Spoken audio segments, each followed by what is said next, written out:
The safe door was unbreached, and the front entrance showed no signs of forced entry. But what the FBI found in Gene Hackman's mansion was even more horrifying than all the scandals in Hollywood combined.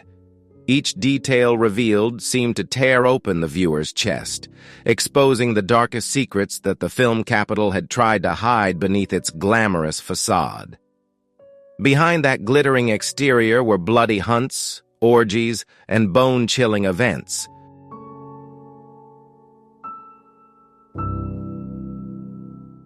The FBI didn't just find evidence. They inadvertently stripped away the polished exterior of Hollywood, exposing the rotting skeleton beneath. Gene Hackman didn't just depart because he knew too much, but because he had seen the truth far too clearly. And what he left behind was a tragic legacy, revealing an industry built on illusion, where every glimmer of fame came at the cost of human lives.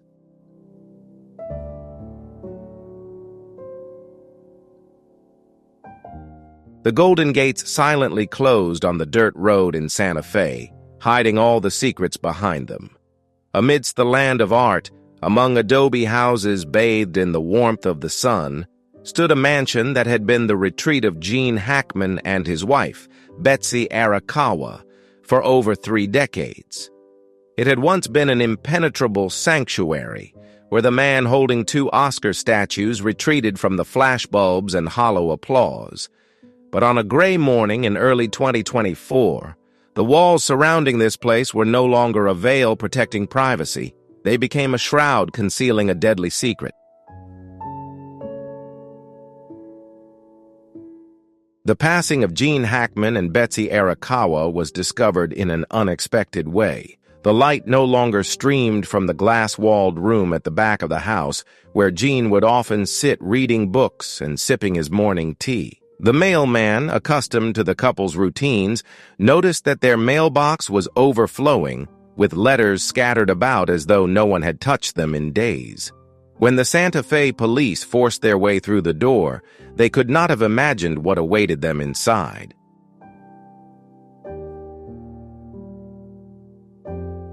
The body of Gene Hackman lay on the living room floor curled up, his face so stiff it was nearly unrecognizable. Beside him, Betsy Arakawa rested her head against the sofa, her hand hanging limp as if she had tried but failed to reach for something on the table. There were no signs of a struggle, no fatal wounds, but the foul stench that filled the stagnant air of the mansion made the first responding forensic officers retreat to catch their breath. They had been dead for a long time, much longer than anyone had expected before the discovery. Silent death. That was the first phrase recorded in the Santa Fe Police Department's internal report.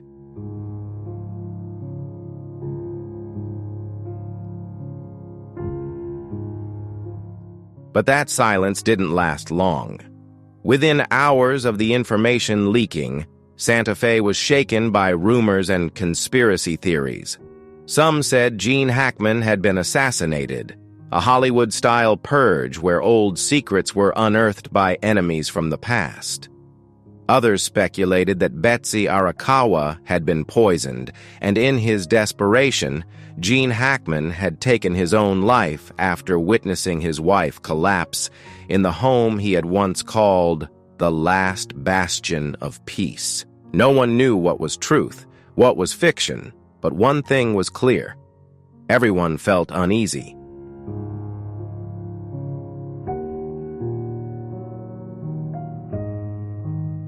Things became even more bizarre when the FBI got involved.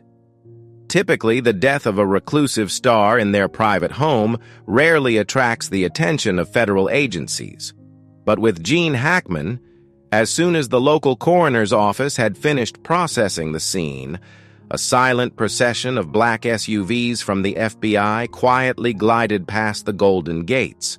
No sirens, no noise, just agents in black suits, sunglasses, and stoic faces walking straight into the mansion.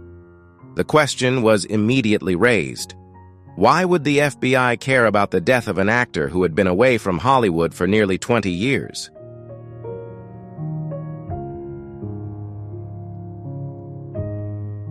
The answer was never made public.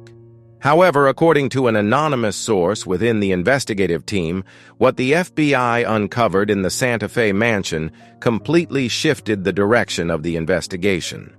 It wasn't just the bodies of an elderly couple, nor merely old memorabilia or a few sentimental photos.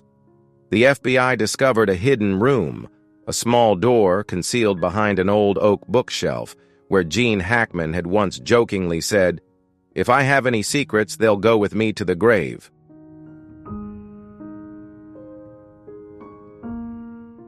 Inside that room, what exactly was found remains a mystery. However, according to an agent present at the scene, the documents they seized were not only related to Gene Hackman. Names such as Clint Eastwood, Dustin Hoffman, Jack Nicholson, and even high-ranking politicians appeared in the dusty files. Some documents were stamped "Top Secret for internal eyes only," as if Gene Hackman wasn't just an actor, but also a living witness holding secrets that Hollywood feared.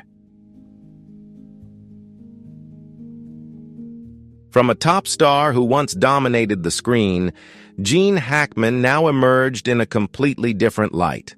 The light of covert deals, deadly promises, and grudges that had haunted him for half a century. And the FBI, with all its power, could not allow any piece of this puzzle to fall into the hands of the public.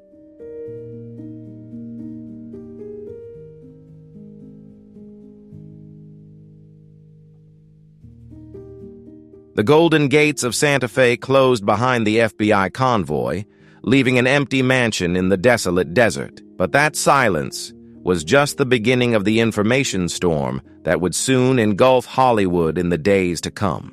Gene Hackman had passed, but his secrets had not.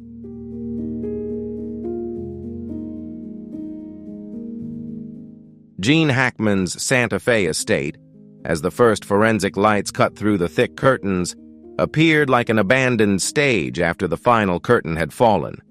A thin layer of dust settled on the doorknob, small cracks in the paint around the picture frames, and an oppressive atmosphere that seemed to scream stories no one wanted to hear. The forensic team moved silently, each member a shadow passing through the walls that had witnessed the glory and tragedy of Gene Hackman and Betsy Arakawa.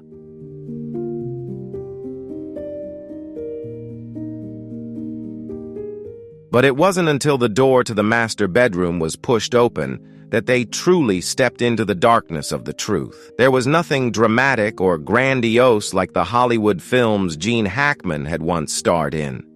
No bullet holes through glass, no bloody handprints on the walls, or frantic messages scrawled in red lipstick. Only absolute silence and an indescribable scent that crept through the wooden floorboards.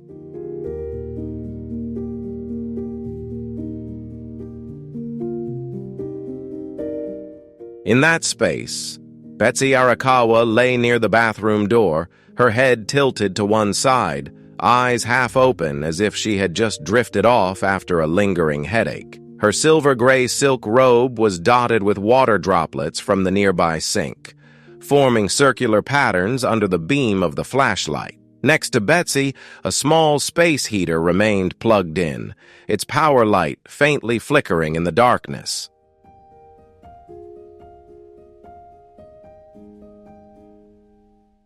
Around her were pills, some intact, others crushed into fine white powder. No pill bottles were nearby, nor was there a prescription. However, the list of medications later obtained revealed that these were no ordinary drugs. Many of them could only be prescribed in special cases, for patients who needed close monitoring or required special licenses.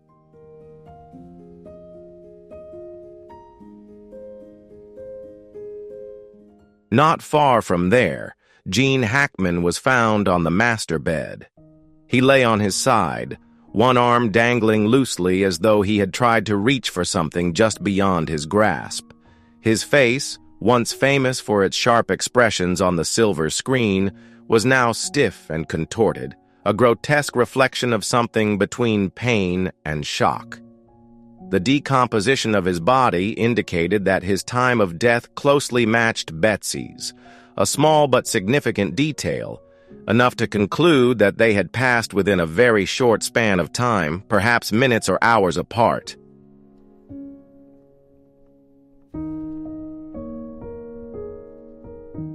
The most significant discovery did not come from what the eyes could see, but from Gene Hackman's pacemaker. He had worn this device for many years, following severe cardiovascular complications. Every activity, from abnormal heart rhythms to brief arrhythmic episodes, was recorded and sent to a medical data center in real time. The final data point was logged at 2:43 a.m. on February 17th, after which all signals ceased.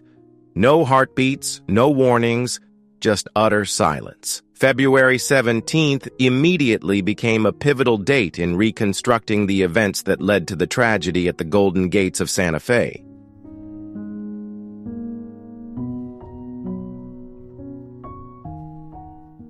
However, the initial clues collected by the investigative team did not stop there. Gene Hackman's master bedroom, despite its neat appearance, contained numerous oddities when observed more closely. On the nightstand, an open planner for the year 2025 lay before them.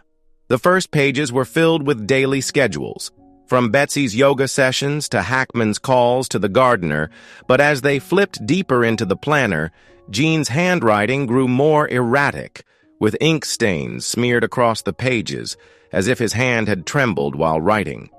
Some lines were hastily crossed out, but a phrase, "They're watching again," was circled 3 times, like a warning that Hackman himself wasn't sure was real or just a hallucination.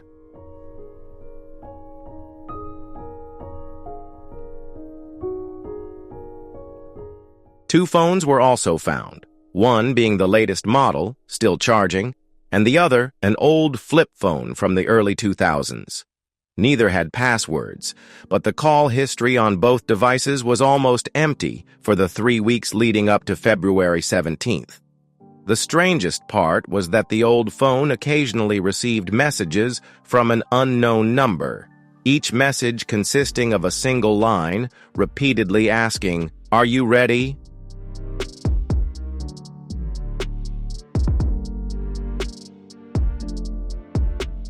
These fragments of evidence, from the crushed pills, the mysterious planner, to the cryptic text messages, all seemed like tiny pieces of a colossal puzzle that no one knew would reveal what kind of picture.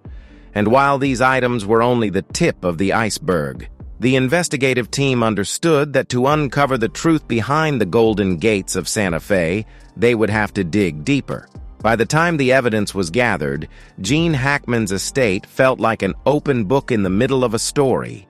The opening chapters, filled with glory, love, and peaceful days, had now given way to jumbled, vague, and troubling lines.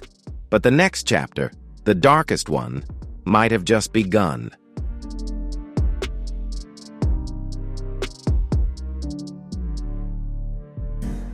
The moment the bathroom door in the Santa Fe estate was opened, no one could forget the scene that unfolded.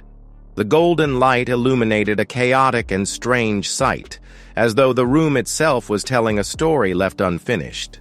Betsy Arakawa lay there, near the bathroom door, her body contorted unnaturally, her head resting against the cold brick wall.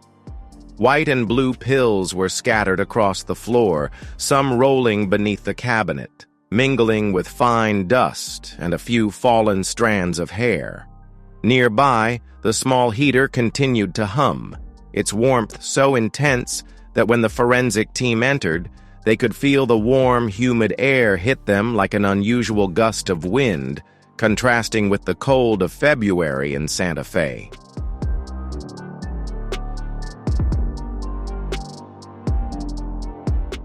However, the presence of the pills was not the only thing that made everything seem strange. The small space heater, an otherwise innocuous item, turned out to be the first clue that skewed the overall picture. The heater had been plugged in and running continuously for days after the security camera system stopped recording. The abnormal temperature in the bathroom not only disrupted the crime scene analysis, but also directly impacted the rate at which Betsy's body decomposed. In fact, the constant heat created an embalming effect, causing her body to dry out due to the sustained heat, rather than decomposing as would be typical in such conditions.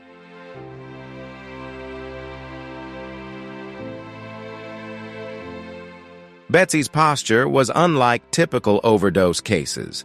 There were no signs of convulsions, no bruising around the mouth, and her limbs weren't stiff or extended. She lay on her side, her knees slightly drawn up as if she had been reaching for the door. Her face lacked any sign of excruciating pain or panic, but there was something strangely calm in that stillness. Her dry, brittle fingers gently gripped the edge of the wooden floor, as though Betsy had seen something or someone outside the bathroom before everything came to an end.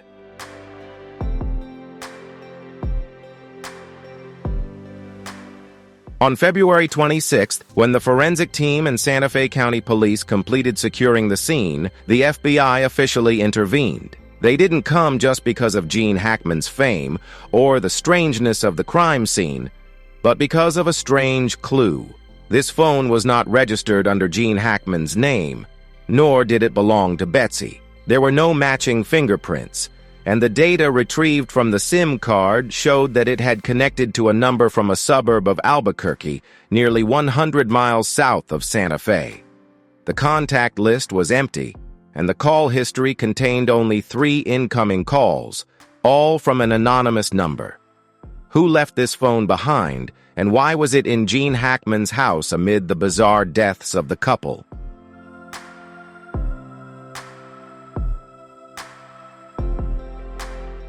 It's possible that on the evening of February 16th, when Gene Hackman's heart rate spiked, or on the 18th and 20th of February, when his phone left the house, this person entered the home.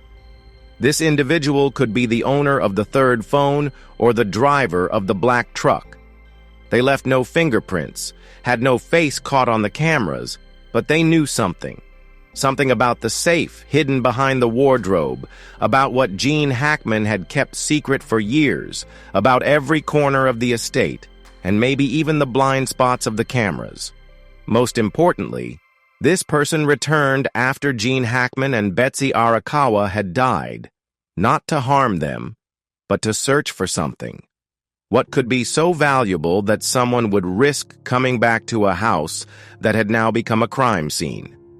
And who, in the quiet community of Santa Fe, chose to remain silent, even though they may have seen or heard something but said nothing?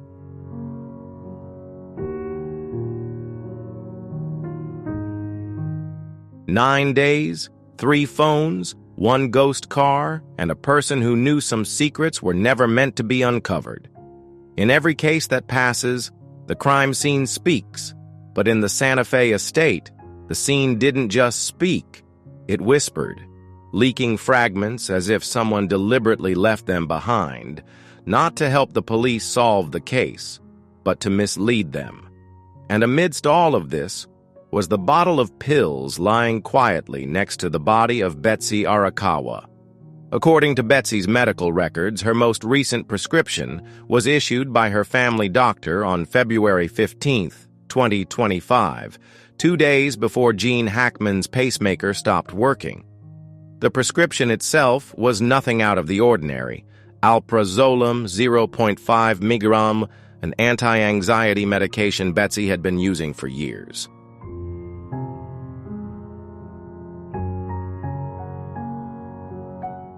One pill, Betsy sleeping soundly during her afternoon nap, but when the investigators checked the remaining pills in the bottle, they found that at least 6 pills were missing between February 15th and February 17. According to the logbook, Betsy had only taken 3 pills, so where had the rest gone? There were no records, no signs indicating that Betsy had increased her dosage. The question arose, who took those pills? And more importantly, what were they used for? Betsy's autopsy revealed a chilling detail. Although her body showed no signs of injury or forceful intervention, Her stomach contained a compound that didn't match any of the medications Betsy had been prescribed. It wasn't alprazolam nor any heart medication or vitamins she commonly took.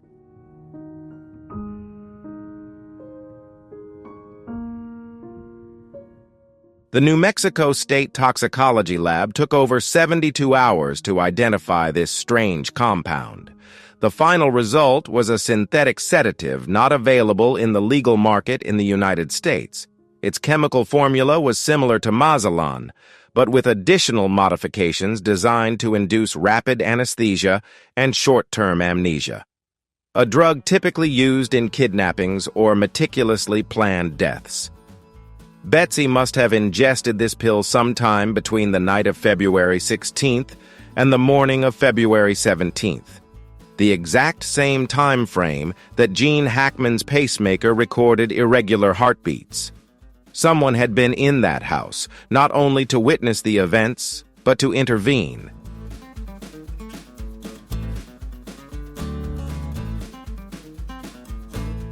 Initially, Betsy Arakawa's death appeared to be a typical overdose. A pill bottle nearby, several tablets scattered on the floor, a half-full glass of water within arm's reach. But FBI investigators quickly noticed inconsistencies. First, the position of the body. Overdose victims typically lie curled up or face down, but Betsy was lying neatly on one side, her arms parallel, her knees slightly bent. This posture was unnatural for someone who had lost control due to the drugs.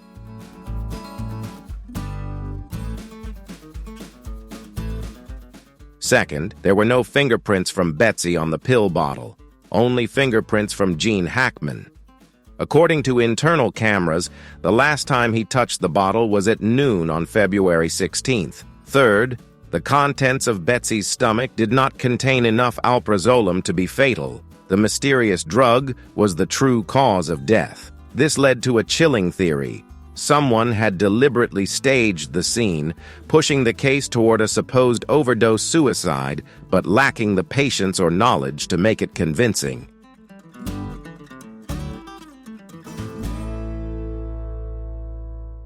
The forensic analysis of the house revealed another strange clue. Signs that someone had been in the house for at least 48 hours after Gene and Betsy died.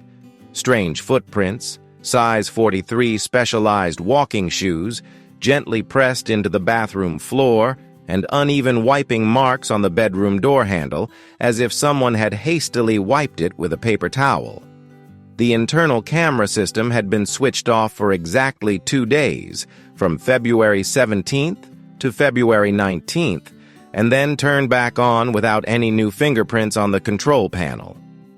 Why didn't the intruder leave immediately after the act? What made them return, stay in the house for 2 days, and more importantly, what did they do during that time?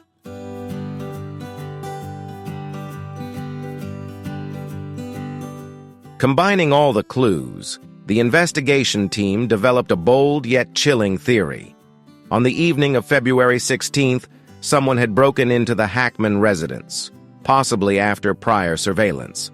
This person forced Betsy to take the strange drug and the enhanced sedative, both controlling and temporarily erasing her memory. When Betsy fell unconscious, Gene Hackman confronted the intruder, and at this moment, his pacemaker recorded abnormal heart rhythms. Gene Hackman may have died from acute stress or by being forced to take a drug.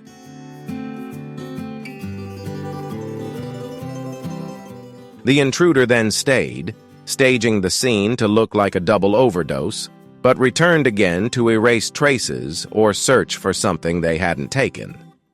If this hypothesis is correct, the deaths of Gene and Betsy were not a suicide, as the local authorities hastily concluded, but a silent prescription, a prescription given to both of them by someone trying to protect secrets so dark they were willing to take lives.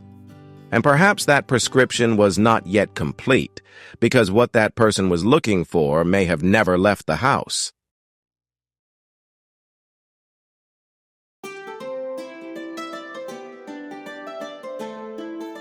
The Santa Fe estate on the hill is no longer a home, but a cold monument, where time fragments into pieces, resting between silent walls. Every window frame, every floor tile, every door handle is a question yet to be answered. And amid the silent ghosts of Gene Hackman and Betsy Arakawa, a truth has been left behind, hanging like a door that was never fully closed.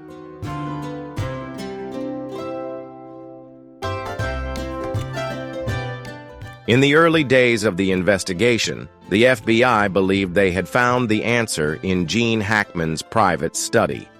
A vintage safe, cleverly hidden behind a wooden oak bookshelf with a mechanical lock. This was the type of safe Hackman had carried with him since his Hollywood glory days, a part of his obsessive need for privacy, but it also could be the doorway to the secrets he had carried throughout his life.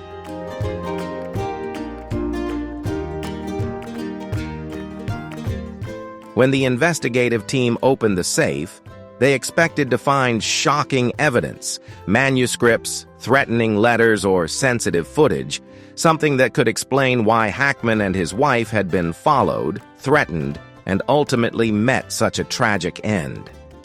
However, inside, they only found strange items. A handwritten letter from the 1980s, written in faded blue ink, signed by a director involved in a past scandal, long deceased. A small notebook detailing secret meetings behind the scenes of film award ceremonies, meetings no journalist was allowed to attend. A simple USB drive labeled Nightmare Files. The safe had not been tampered with after Hackman and Betsy's deaths, raising a chilling question. Did the intruder know about it but deliberately leave it behind? Or was it simply that what they were searching for wasn't here?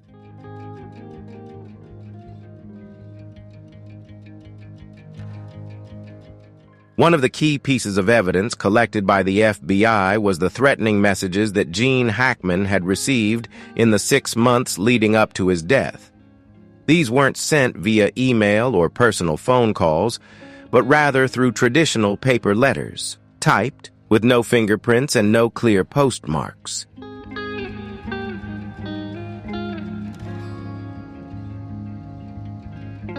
The letters were short but chilling. You know too much. Stay silent or silence will find you. Throughout his life, Gene Hackman had tried to downplay these warnings, telling a close friend that Hollywood was full of ghosts from the past, and sometimes those ghosts wanted to remind the living of their existence. He didn't believe he was in real danger.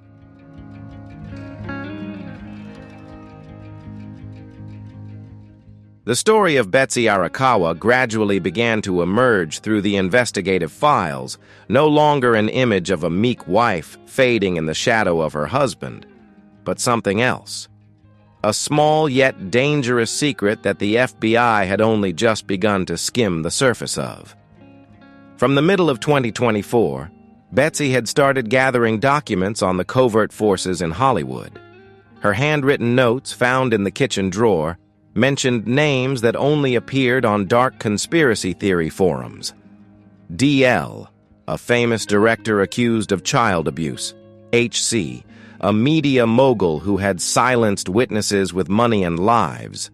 AP, a mysterious actress who vanished after publicly threatening to expose the list of pedophile parties in Malibu.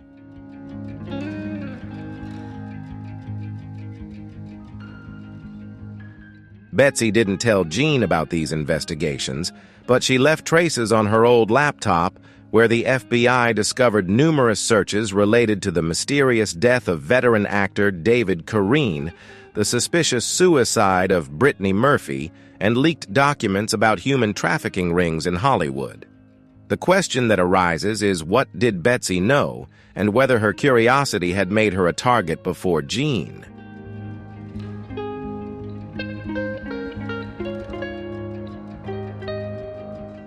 The FBI closed the Hackman-Arakawa case as an unresolved criminal investigation, but seasoned agents understood that the story didn't end in an internal report.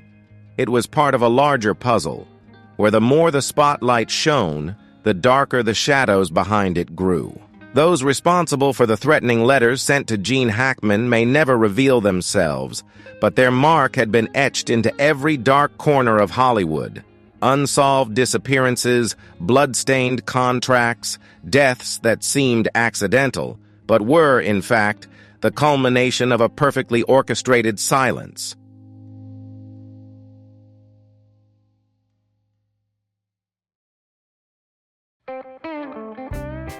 The Santa Fe mansion is now not only a crime scene, but an invisible monument to the souls devoured by Hollywood.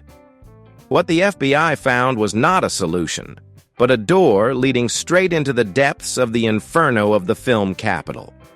Gene Hackman had recorded the final days of his and Betsy's lives in a handwritten journal, now housed in the FBI's most classified archives. The last pages were hurriedly written, with erratic handwriting. They're getting closer. I don't know what I've done or what I've seen, but they know I know. If anyone finds this journal, understand that nothing in Hollywood is accidental.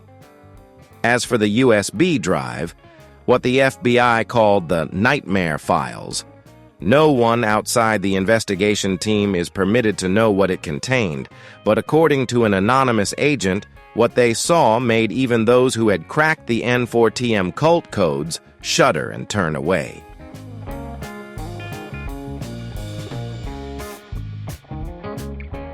As the darkness settles over the hilltop of Santa Fe, the door to the Hackman mansion remains ajar, a reminder that Hollywood never lets anyone truly leave in silence.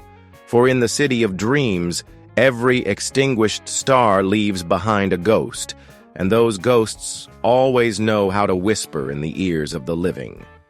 The Hackman mansion is not just a crime scene, but a mass grave that buries the souls of a decaying Hollywood. What the FBI discovered was not a solution, but a doorway leading straight into the depths of hell in the heart of the film capital.